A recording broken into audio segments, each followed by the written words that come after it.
Hello दोस्तों, मेरे channel फिल्मी स्टोरीज में आपका स्वागत है।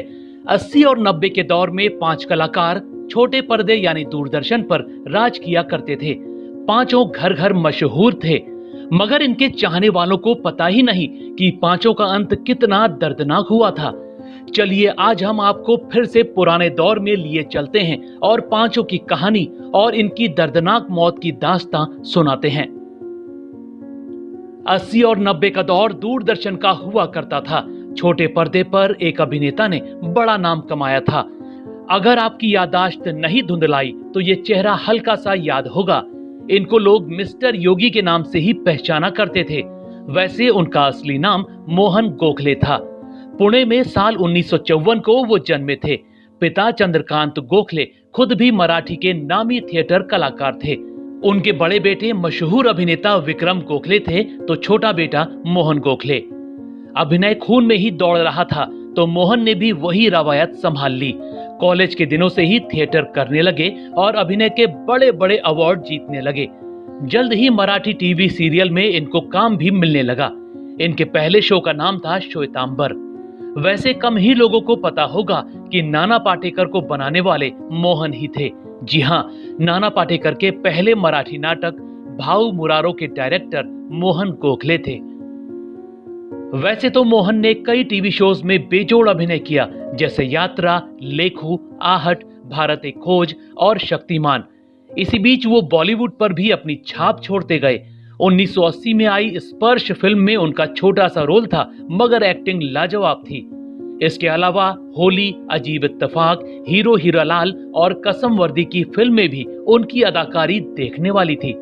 मगर जिस सीरियल से देश का बच्चा बच्चा उनको पहचानने लगा वो टीवी शो साल 1989 में आया। नाम था मिस्टर योगी।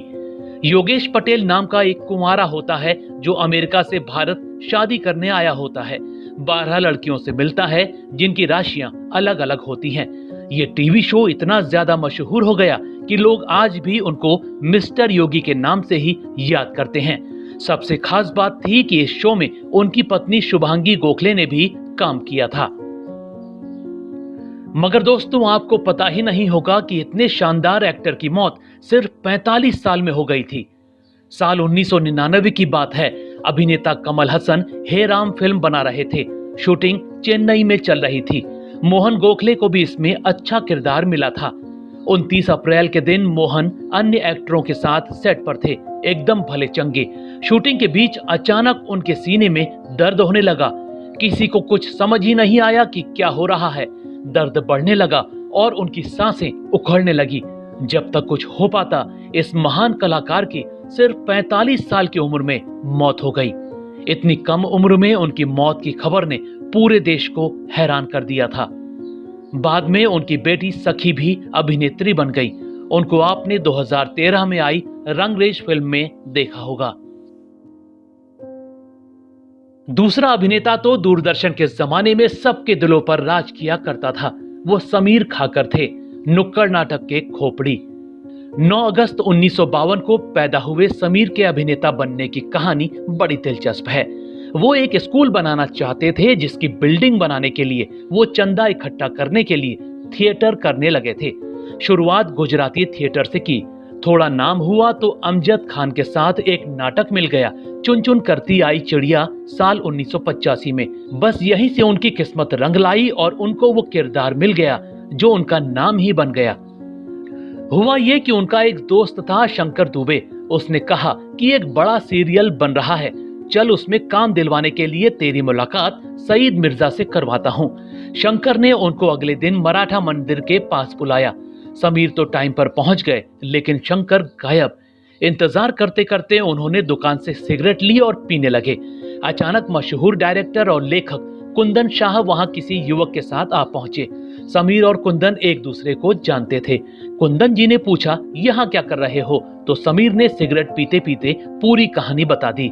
उनकी बात पर कुंदन हंस पड़े और बोले कि मेरे साथ जो आए हैं वो सईद मिर्जा के छोटे भाई हैं और तुमको ही लेने आए हैं। फिर इनकी मुलाकात सईद मिर्जा से हुई और 1986 में इनको एक शराबी गोपाल का किरदार मिला जो खोपड़ी के नाम से मशहूर होता है।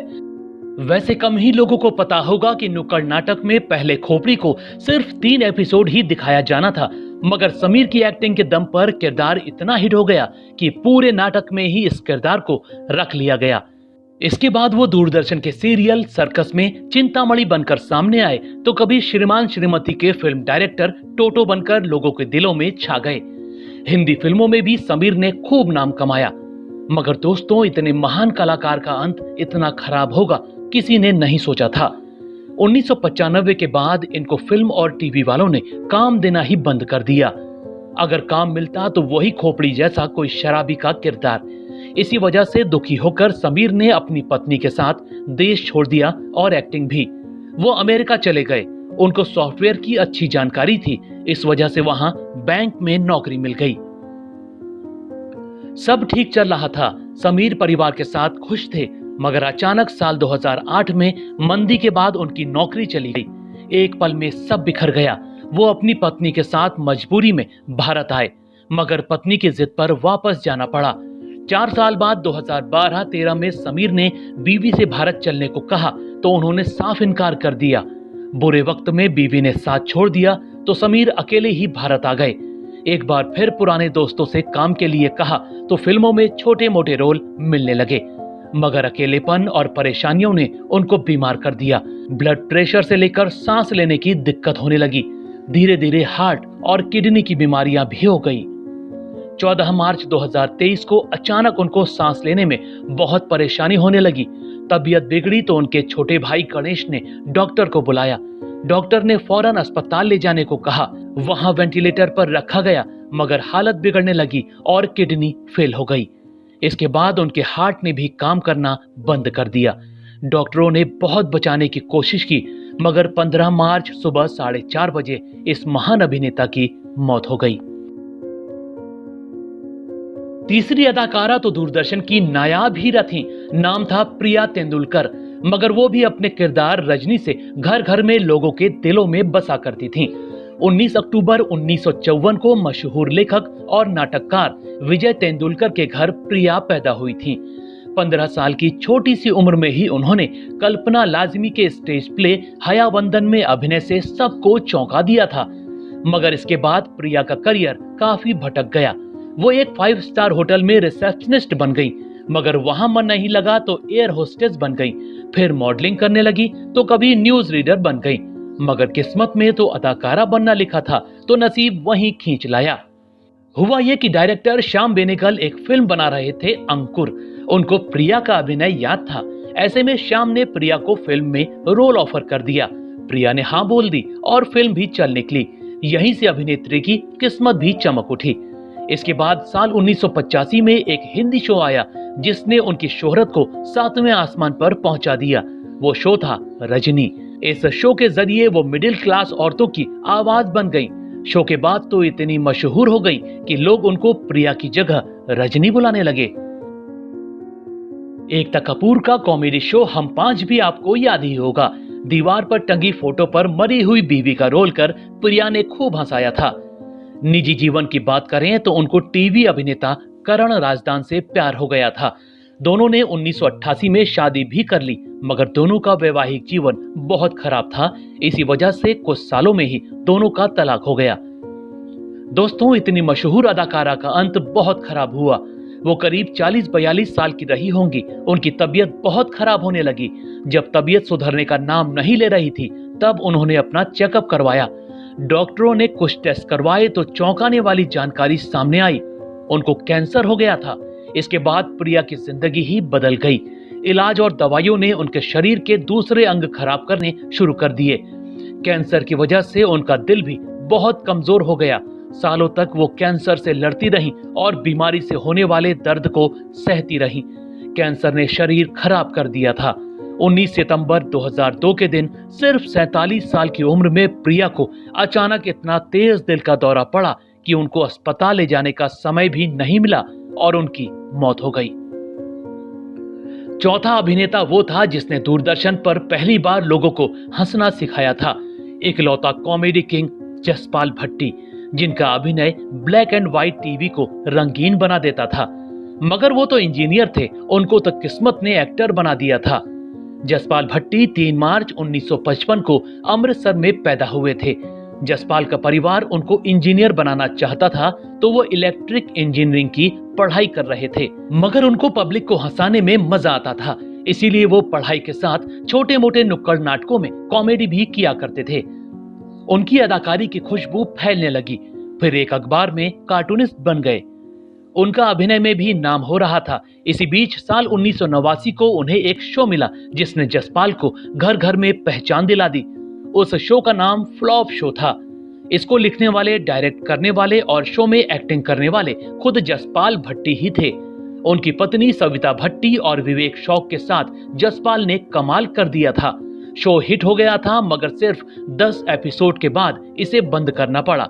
सरकारी चैनल में नेताओं पर ही वो कटाक्ष करते थे। ऐसे में नेता ये कैसे सहते और शो को बंद करने का आदेश आ गया, मगर जसपाल तब तक हिट हो चुके थे।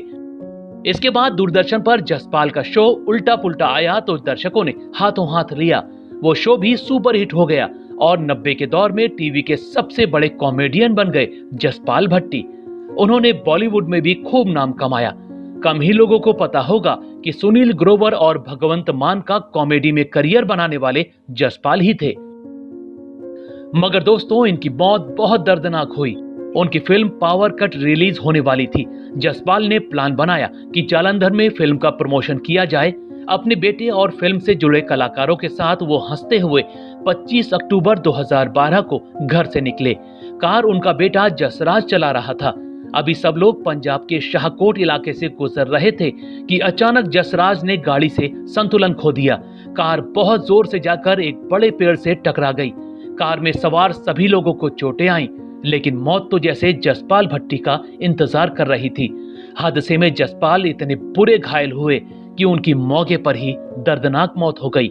सिर्फ 57 साल में ही इतने महान अभिनेता की मौत ने पूरे देश को हैरान कर दिया था। दूरदर्शन पर आने वाला 5वां टीवी अभिनेता तो ऐसा था जिसके चेहरे से ही कॉमेडी शुरू हो जाती थी। जतिन कनकिया, वही श्रीमान श्रीमती वाले केशु। 1952 को पोरबंदर में पैदा हुए जतिन कनकिया 90 के दौर में टीवी की दुनिया के बेताज बादशाह हुआ करते थे। इस दौर में उनको प्रिंस ऑफ कॉमेडी का खिताब मिला हुआ था। वो दौर दूरदर्शन का था और जतिन अपने सीरियल श्रीमान श्रीमती से घर घर छाए हुए थे। जतिन शुरू से ही एक्टर बनना चाहते थे, मगर उनको कामयाबी थोड़ी देर से मिली थी। वो उस समय 41 साल के थे जब उनको दूरदर्शन पर पहला सीरियल श्रीमान श्रीमती मिला था। मिडिल क्लास फैमिली के मर्द केशव कुलकर्णी के किरदार में वो ऐसे छाए कि दर्शकों ने उनको सिर आंखों पर बिठा लिया था। रीमा लागू, राकेश बेदी और अर्चना पूरन सिंह के साथ उनकी चौकड़ी घर घर पहचान बनाने में कामयाब हो गई थी। इसके बाद तो उनके कई टीवी सीरियलों ने धूम मचा दी। कभी ये कभी वो, जरा हटके, पड़ोसन और हम 5 जैसे कई सीरियलों में काम किया।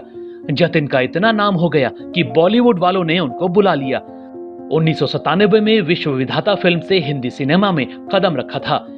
दोस्तों, जिस इंसान की वजह से करोड़ों लोगों के चेहरे मुस्कुराया करते थे, उसकी मौत बहुत दर्दनाक हुई।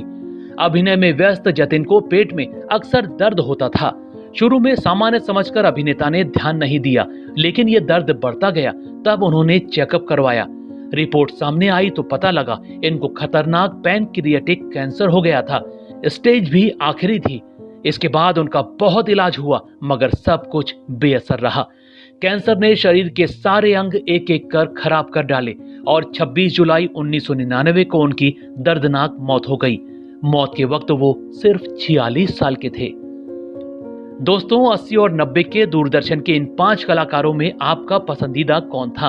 उनका कौन सा किरदार या सीरियल आपको पसंद आता था? हमें कमेंट में जरूर बताइएगा। ऐसी ही और स्टोरीज को जानने के लिए आप मेरे चैनल फिल्मी स्टोरीज को सब्सक्राइब भी कर सकते हैं। बस बेल आइकन दबाना मत भूलिएगा।